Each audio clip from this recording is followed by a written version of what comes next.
আপনি নবীর নূরানি চেহারা শপথ নিলাম।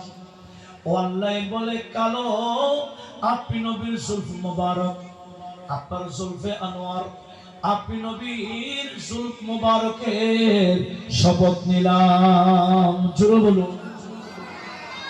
আপনার কালো কালো চুল, কালো কালো দাড়ি মুবারকের আমি আল্লাহ শপথ নিচ্ছি।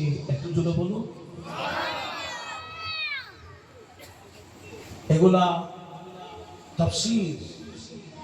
এমনকি আলা হযরত ফাজিল নবী রাদিয়াল্লাহু তাআলা এগুলা অনুবাদ করেছেন।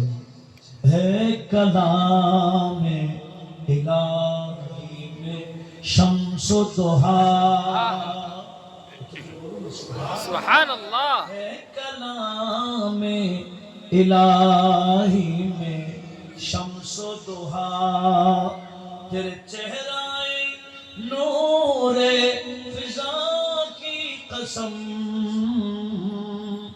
कसम शबे तारों में राजी था, कसम शबे तारों में राजी था, तेरे जुल्फो दुता की कसम,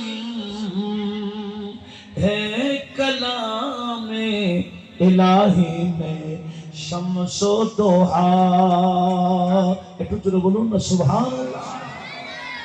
ওই যে বললাম দোহা শব্দের অর্থ মানে যদি বা আলোকিত হয়ে যায়, যখন অন্ধকার দূরীভূত হয়ে যায়, এখানে আমার আল্লাহ দোহা বলতে নূরানি চেহারার শপথ নিয়েছেন।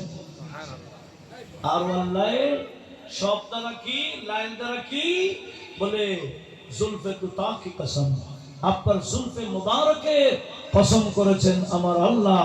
একটু জোরে বলুন না মারহাবা। আল্লাহ বলেন আমি দুটা শপথ নিয়ে একটা কথা বলতে চাই। কাফেররা বলা বলি করছে এই মুহাম্মদ সাল্লাল্লাহু আলাইহি ওয়াসাল্লামের রব ওনার উপর নারাজ হয়ে গেছে, ওনাকে ছেড়ে দিয়েছে, 3 বছর পর্যন্ত কোনো ওহী দিচ্ছে না। একটু জোরে বলবেন না নাউজুবিল্লাহ। কারণ আপনারা জানেন আমাদের নবীজি, নবীর উপর কাফেররা বেদিনরা মক্কায় মুআজ্জামায় বেকুব জুলুম ও সাতম শুরু করেছে।